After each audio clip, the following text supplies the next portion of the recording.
پناہ مانگتا ہوں اللہ کی شیطان مردود سے۔ شروع اللہ کا نام لے کر جو بڑا مہربان نہایت رحم والا ہے۔ تمام تعریفیں اللہ کی ہیں جس نے اپنے بندے پر کتاب نازل کی اور اس میں کسی قسم کی کوئی خامی نہیں رکھی۔ ایک سیدھی سیدھی کتاب جو اس نے اس لیے نازل کی ہے کہ لوگوں کو اپنی طرف سے ایک سخت عذاب سے آگاہ کرے، اور جو مومن نیک عمل کرتے ہیں ان کو خوشخبری دے کہ انہیں بہترین اجر ملنے والا ہے جس میں وہ ہمیشہ ہمیشہ رہیں گے، اور تاکہ ان لوگوں کو متنبہ کرے جو یہ کہتے ہیں کہ اللہ نے کوئی بیٹا بنا رکھا ہے۔ اس بات کا کوئی علمی ثبوت نہ خود ان کے پاس ہے نہ ان کے باپ دادوں کے پاس تھا۔ بڑی سنگین بات ہے جو ان کے منہ سے نکل رہی ہے۔ جو کچھ وہ کہہ رہے ہیں وہ جھوٹ کے علاوہ کچھ نہیں۔ اب اے پیغمبر صلی اللہ علیہ وآلہ وسلم، اگر لوگ قرآن کی اس بات پر ایمان نہ لائیں تو ایسا لگتا ہے جیسے تم افسوس کر کر کے ان کے پیچھے اپنی جان کو گھلا بیٹھو گے۔ یقین جانو کہ روئے زمین پر جتنی چیزیں ہیں ہم نے انہیں زمین کی سجاوٹ کا ذریعہ اس لیے بنایا ہے تاکہ لوگوں کو آزمائیں کہ ان میں کون زیادہ اچھا عمل کرتا ہے، اور یہ بھی یقین رکھو کہ روئے زمین پر جو کچھ ہے ایک دن ہم اسے ایک چٹیل میدان بنا دیں گے۔ کیا تمہارا یہ خیال ہے کہ غار اور رقیم والے لوگ ہماری نشانیوں میں سے کچھ زیادہ عجیب چیز تھے؟ یہ اس وقت کا ذکر ہے جب ان نوجوانوں نے غار کے اندر پناہ لی تھی اور اللہ تعالیٰ سے دعا کرتے ہوئے کہا تھا کہ اے ہمارے پروردگار، ہم پر خاص اپنے پاس سے رحمت نازل فرمائیے اور ہماری اس صورتحال میں ہمارے لیے بھلائی کا راستہ مہیا فرما دیجیے۔ چنانچہ ہم نے ان کے کانوں کو تھپکی دے کر کئی سال تک ان کو غار کے اندر سلائے رکھا، پھر ہم نے ان کو جگایا تاکہ یہ دیکھیں کہ ان کے دو گروہوں میں سے کون سا گروہ اپنے سوئے رہنے کی مدت کا زیادہ صحیح شمار کرتا ہے۔ ہم تمہارے سامنے ان کا واقعہ ٹھیک ٹھیک بیان کرتے ہیں۔ یہ کچھ نوجوان تھے جو اپنے پروردگار پر ایمان لائے تھے، اور ہم نے ان کو ہدایت میں خوب ترقی دی تھی، اور ہم نے ان کے دل خوب مضبوط کر دیے تھے۔ یہ اس وقت کا ذکر ہے جب وہ اٹھے اور انہوں نے کہا کہ ہمارا پروردگار وہ ہے جو تمام آسمانوں اور زمین کا مالک ہے، ہم اس کے سوا کسی کو معبود بنا کر ہرگز نہیں پکاریں گے۔ اگر ہم ایسا کریں گے تو ہم یقیناً انتہائی بے جا بات کریں گے۔ یہ ہماری قوم کے لوگ ہیں جنہوں نے اس پروردگار کو چھوڑ کر دوسرے معبود بنا رکھے ہیں۔ اگر ان کا عقیدہ ٹھیک ہے تو وہ اپنے معبودوں کے ثبوت میں کوئی واضح دلیل کیوں پیش نہیں کرتے؟ بھلا اس شخص سے زیادہ ظالم کون ہوگا جو اللہ پر جھوٹ باندھے؟ اور ساتھیو، جب تم نے ان لوگوں سے بھی علیحدگی اختیار کر لی ہے، اور ان سے بھی جن کی یہ اللہ کو چھوڑ کر عبادت کرتے ہیں، تو چلو اب تم اس غار کے اندر پناہ لے لو۔ تمہارا پروردگار تمہارے لیے اپنا دامن رحمت پھیلا دے گا اور تمہارے کام میں آسانی کے اسباب مہیا فرمائے گا۔ اور وہ غار ایسا تھا کہ تم سورج کو نکلتے وقت دیکھتے تو وہ ان کے غار سے دائیں طرف ہٹ کر نکل جاتا، اور جب غروب ہوتا تو ان سے بائیں طرف کترا کر چلا جاتا، اور وہ اس غار کے ایک کشادہ حصے میں سوئے ہوئے تھے۔ یہ سب کچھ اللہ کی نشانیوں میں سے ایک نشانی ہے۔ جس سے اللہ ہدایت دے دے وہی ہدایت پاتا ہے، اور جسے وہ گمراہ کر دے اس کا تمہیں ہرگز کوئی مددگار نہیں مل سکتا جو اسے راہ راست پر لائے۔ تم انہیں دیکھ کر یہ سمجھتے کہ وہ جاگ رہے ہیں، حالانکہ وہ سوئے ہوئے تھے، اور ہم ان کو دائیں اور بائیں کروٹ دلواتے رہتے تھے، اور ان کا کتا دہلیز پر اپنے دونوں ہاتھ پھیلائے ہوئے بیٹھا تھا۔ اگر تم انہیں جھانک کر دیکھتے تو ان سے پیٹھ پھیر کر بھاگ کھڑے ہوتے، اور تمہارے اندر ان کی دہشت سما جاتی، اور جیسے ہم نے انہیں سلایا تھا اسی طرح ہم نے انہیں اٹھا دیا تاکہ وہ آپس میں ایک دوسرے سے پوچھ گچھ کریں۔ ان میں سے ایک کہنے والے نے کہا، تم اس حالت میں کتنی دیر رہے ہوگے؟ کچھ لوگوں نے کہا، ہم 1 دن یا 1 دن سے کچھ کم نیند میں رہے ہوں گے۔ دوسروں نے کہا، تمہارا رب ہی بہتر جانتا ہے کہ تم کتنی دیر اس حالت میں رہے ہو۔ اب اپنے میں سے کسی کو چاندی کا یہ سکہ دے کر شہر کی طرف بھیجو، وہ جا کر دیکھ بھال کرے کہ اس کے کون سے علاقے میں زیادہ پاکیزہ کھانا مل سکتا ہے، پھر تمہارے پاس وہاں سے کچھ کھانے کو لے آئے، اور اسے چاہیے کہ ہوشیاری سے کام کرے اور کسی کو تمہاری خبر نہ ہونے دے، کیونکہ اگر ان شہر کے لوگوں کو تمہاری خبر مل گئی تو یہ تمہیں پتھراؤ کر کے ہلاک کر ڈالیں گے، یا تمہیں اپنے دین میں واپس آنے کے لیے مجبور کریں گے، اور ایسا ہوا تو تمہیں کبھی فلاح نہیں مل سکے گی۔ اور یوں ہم نے ان کی خبر لوگوں تک پہنچا دی تاکہ وہ یقین سے جان لیں کہ اللہ کا وعدہ سچا ہے، نیز یہ کہ قیامت کی گھڑی آنے والی ہے، اس میں کوئی شک نہیں۔ پھر وہ وقت بھی آیا جب لوگ ان کے بارے میں آپس میں جھگڑ رہے تھے، چنانچہ کچھ لوگوں نے کہا کہ ان پر ایک عمارت بنا دو، ان کا رب ہی ان کے معاملے کو بہتر جانتا ہے۔ آخر کار جن لوگوں کو ان کے معاملات پر غلبہ حاصل تھا، انہوں نے کہا کہ ہم تو ان کے اوپر ایک مسجد ضرور بنائیں گے۔ کچھ لوگ کہیں گے کہ وہ 3 آدمی تھے اور چوتھا ان کا کتا تھا، اور کچھ کہیں گے کہ وہ 5 تھے اور چھٹا ان کا کتا تھا۔ یہ سب اٹکل کے تیر چلانے کی باتیں ہیں۔ اور کچھ کہیں گے کہ وہ 7 تھے اور 8واں ان کا کتا تھا۔ کہہ دو کہ میرا رب ہی ان کی صحیح تعداد کو جانتا ہے، تھوڑے سے لوگوں کے علاوہ کسی کو ان کا مکمل علم نہیں، لہٰذا ان کے بارے میں سرسری گفتگو سے آگے بڑھ کر کوئی بحث نہ کرو، اور نہ ان کے بارے میں کسی سے پوچھ گچھ کرو۔ اور اے پیغمبر صلی اللہ علیہ وآلہ وسلم، کسی بھی کام کے بارے میں کبھی یہ نہ کہو کہ میں یہ کام کل کر لوں گا، ہاں یہ کہو کہ اللہ چاہے گا تو کر لوں گا، اور جب کبھی بھول جاؤ تو اپنے رب کو یاد کر لو اور کہو، مجھے امید ہے کہ میرا رب کسی ایسی بات کی طرف رہنمائی کر دے جو ہدایت میں اس سے بھی زیادہ قریب ہو۔ اور وہ اصحاب کہف اپنے غار میں 300 سال اور مزید 9 سال، یعنی 309 سال تک سوتے رہے۔ اگر کوئی اس میں بحث کرے تو کہہ دو کہ اللہ ہی بہتر جانتا ہے کہ وہ کتنی مدت سوتے رہے۔ آسمانوں اور زمین کے تمام بھید اسی کے علم میں ہیں، وہ کتنا دیکھنے والا اور کتنا سننے والا ہے، اس کے علاوہ ان کا کوئی رکھوالا نہیں ہے، اور وہ اپنی حکومت میں کسی کو شریک نہیں کرتا۔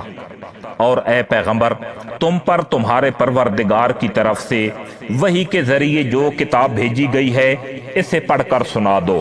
کوئی نہیں ہے جو اس کی باتوں کو بدل سکے، اور اسے چھوڑ کر تمہیں ہرگز پناہ کی کوئی جگہ نہیں مل سکتی۔ اور اپنے آپ کو استقامت سے ان لوگوں کے ساتھ رکھو جو صبح و شام اپنے رب کو اس لیے پکارتے ہیں کہ وہ اس کی خوشنودی کے طلبگار ہیں، اور تمہاری آنکھیں دنیاوی زندگی کی خوبصورتی کی تلاش میں ایسے لوگوں سے ہٹنے نہ پائیں، اور کسی ایسے شخص کا کہنا مت مانو جس کے دل کو ہم نے اپنی یاد سے غافل کر رکھا ہے، اور جو اپنی خواہشات کے پیچھے پڑا ہوا اور جس کا معاملہ حد سے گزر چکا ہے۔ اور کہہ دو کہ حق تو تمہارے رب کی طرف سے آ چکا ہے، اب جو چاہے ایمان لے آئے اور جو چاہے کفر اختیار کرے۔ ہم نے بے شک ایسے ظالموں کے لیے آگ تیار کر رکھی ہے جس کی قناتیں ان کو گھیرے میں لے لیں گی، اور اگر وہ فریاد کریں گے تو ان کی فریاد کا جواب ایسے پانی سے دیا جائے گا جو تیل کی تل چھٹ جیسا ہوگا اور چہروں کو بھون کر رکھ دے گا۔ کیسا بدترین پانی اور کیسی بری آرام گاہ! البتہ جو لوگ ایمان لائے اور انہوں نے نیک عمل کیے تو یقیناً ہم ایسے لوگوں کے اجر کو ضائع نہیں کرتے جو اچھی طرح عمل کریں۔ یہ وہ لوگ ہیں جن کے لیے ہمیشہ رہنے والے باغات ہیں، ان کے نیچے سے نہریں بہتی ہوں گی، ان کو وہاں